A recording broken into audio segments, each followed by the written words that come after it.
The other day I was driving and in my mind I saw this tornado. It was big and black and it had all these thoughts and anxiety and depression. All these things are just rushing around like this tornado above me, and I'm kind of doing this, trying to protect myself from it and trying to block my ears from hearing the things that it was saying. And it was deafening and it was overwhelming.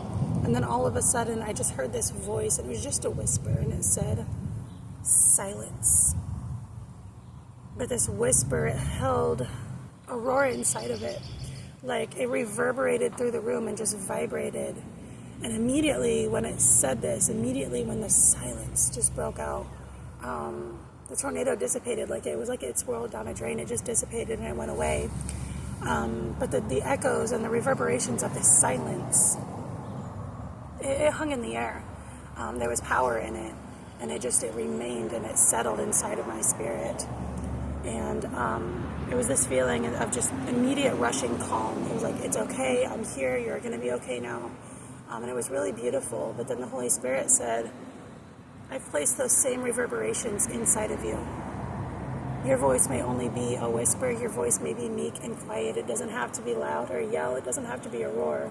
Because there's the same power and authority inside of you, those same reverberations that shake the foundations of the earth, that shake the spiritual realm and set people free. That's all inside of your voice, because you carry my breath in your lungs.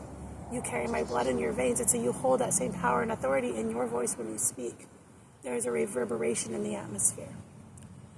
And so I have been holding on to that. I thought, oh, that's cool, because I set people free, and, we go and do deliverance, so take authority over those demons. And last night the Holy Spirit said, no, that's a big part of it, yes, but it's more than that. There are words inside of you that have to be let out in order for other people to reach their potential, to reach their destinies, to reach their freedom. And if you hold those inside of yourself, then other people, they may not get where they need to go. And so he had shown me, I like to take pictures a lot with my art, where I hold them really close up to my face, just to show myself with my art.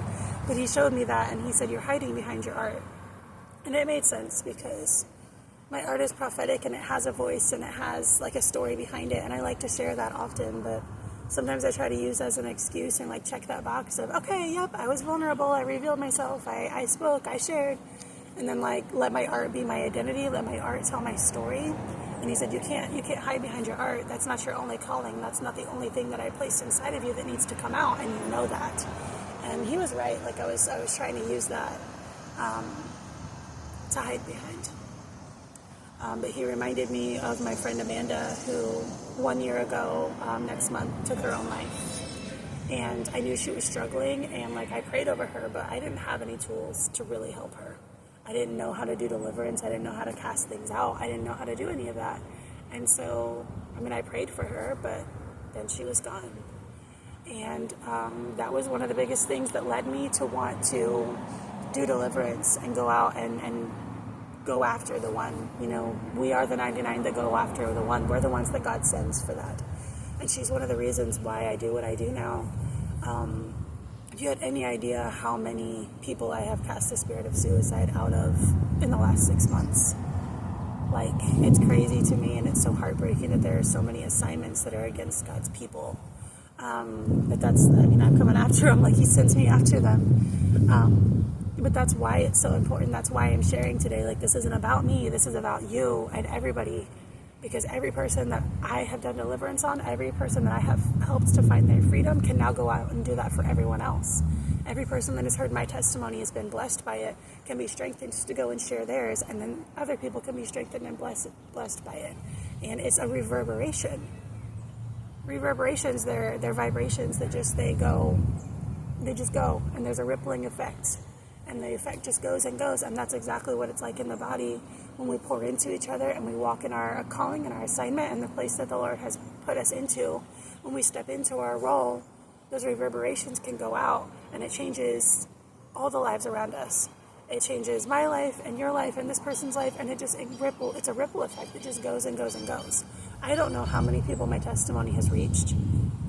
But I do know that the people that have received it have gone out, and now other people are receiving their testimonies, and it makes a difference. And so I just wanted to encourage everyone to just let your whisper be that roar.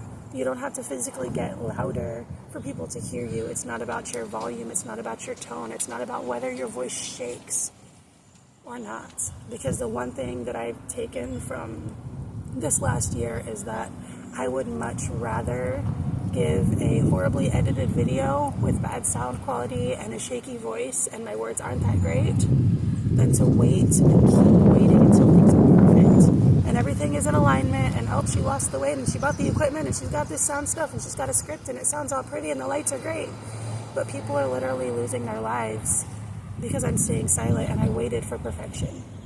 I would rather do it messy and see people set free and save lives than to wait for perfection, because that's kind of what I was doing with my friend Amanda.